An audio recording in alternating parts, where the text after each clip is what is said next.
Mithu, a parrot, sits regally in his golden cage, bathed in the morning light.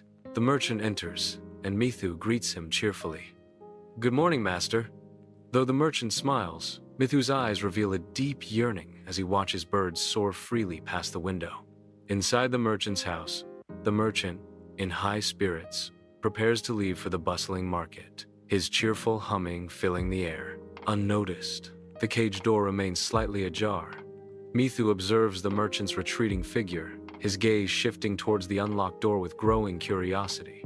Mithu, perched on his swing, whispers to himself, "If I stay here, I will always be safe, but never free. If I take the chance, I might face danger, but at least I'll know the taste of freedom."